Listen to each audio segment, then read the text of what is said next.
what I thought I'd do this time is look at a second shot in my sequence. So here is what it is. It's actually going to have two shots in this timeline. So again, using sequences, I've described that in the previous episode. If you're just looking at the end result, Sam runs along.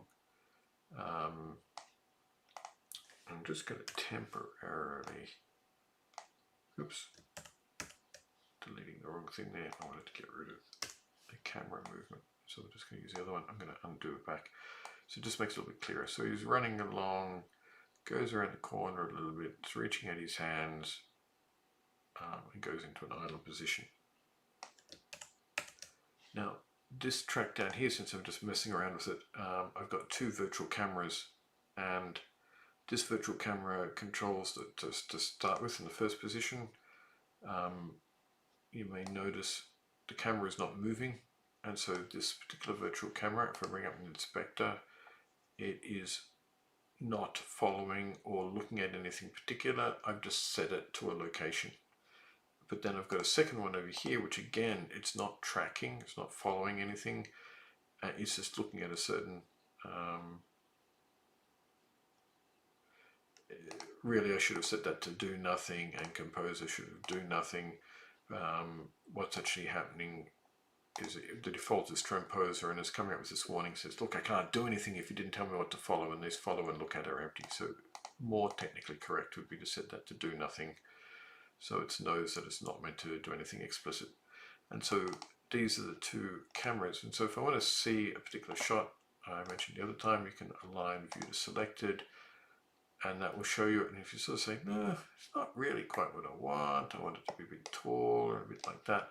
Well, while you've got the object selected, you can also do the opposite. You can align with view. And so that will align that camera now to this new view.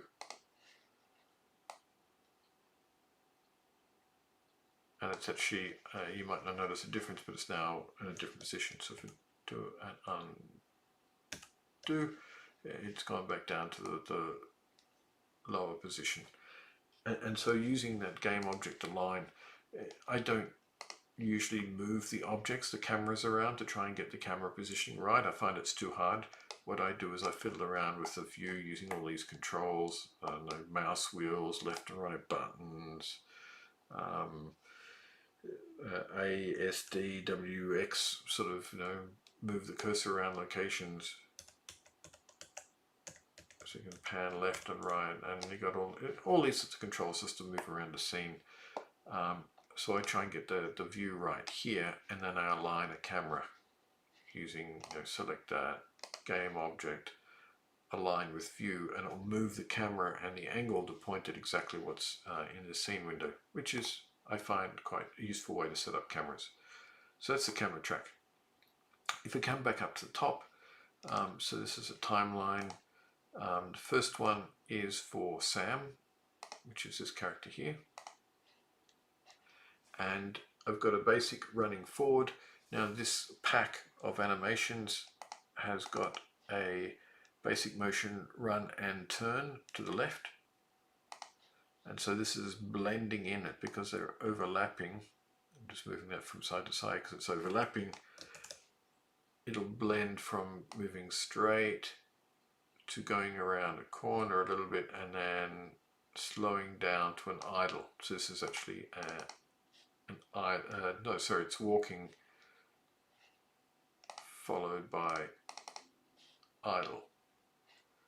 And so by going from a run, here's the run still, but it's running around the corner. You can see his legs coming around at a bit of a curve.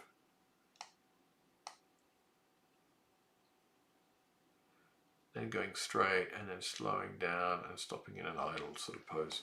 So maybe I could align these sorts of things up a little bit better.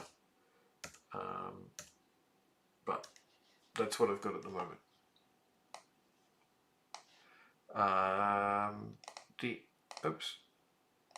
The avatar is, we've got these override tracks we've set up, and what this one is doing is you can see his arms are reaching out. If I mute it, you can see his arms just going back to the default for running and all the rest, but what Sam's doing is reaching out to, this is a lady called Mrs. B, and reaching out arms to sort of say, hey, let me help. And again, it's got blends. You can sort of blend the in and out, so the arms slowly reach up and go out, and then slowly reach down and go back to the side of the body. This other one was actually one I recorded and then manipulated a little bit, and it's a little bit of his body posture and stuff like that. Which ones is it exactly? Might be facial expression. Oh yes, I just did some crude pretend talk. Now I've come up with another way of doing talking and controlling the mouth, which I think is better. So this one's actually not needed anymore, but I haven't actually added that new other type. So I'd actually probably get rid of this one and do another approach now with another track, which I've talked about before, which was for doing talking and moving the mouse from Vizeme's computed from the text I typed in.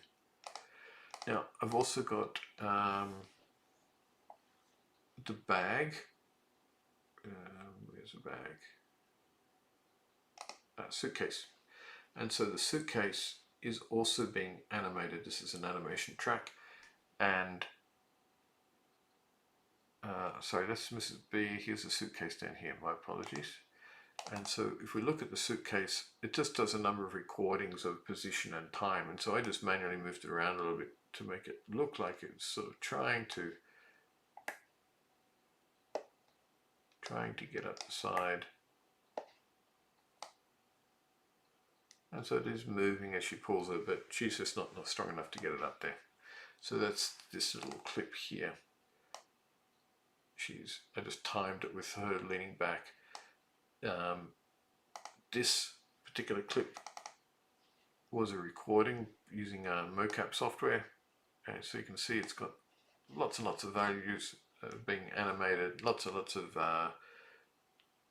short requests, and it's basically just recorded all of the movements for this character. And so that's the character leaning back.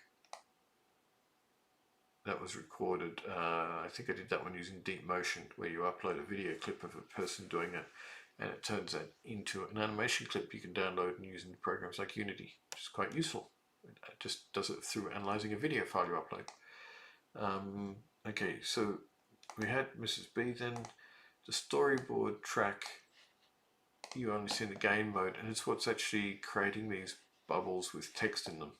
So they're not perfect, but good enough. And there's a bit of transparency on it as well.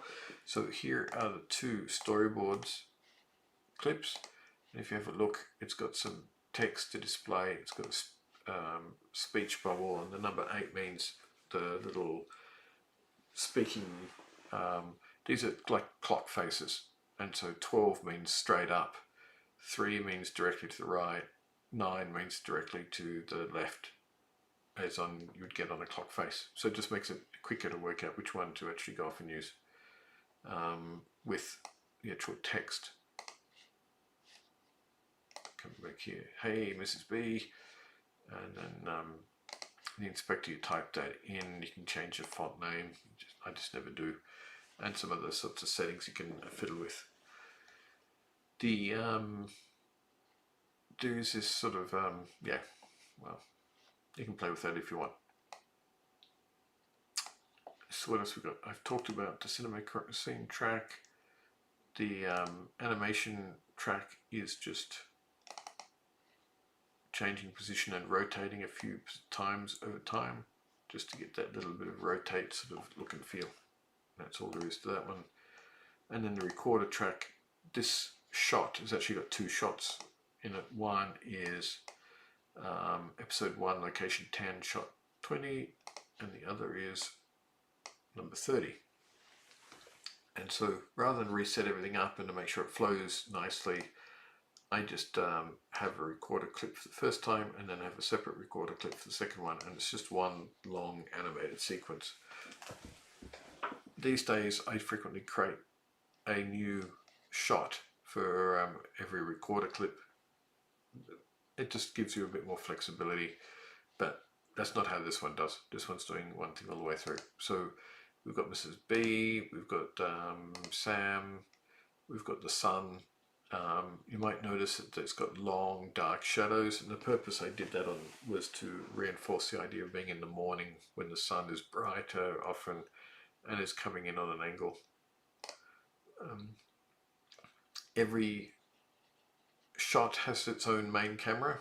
You'll notice that all the other shots get disabled, so by putting the camera in here you can change values on this camera and it won't affect anything else. And then your virtual cameras can overwrite things like speed and so forth. That's the actual light source, and it's just sort of cranked up in intensity. The two virtual cameras, you can align them, as I said, to the current view, which is useful. Some simple animation of that clip, and I think that's it. So that's how we put together this sequence. Just to look at it one last time, of Sam running around the corner a little bit, reaching out to Mrs. B.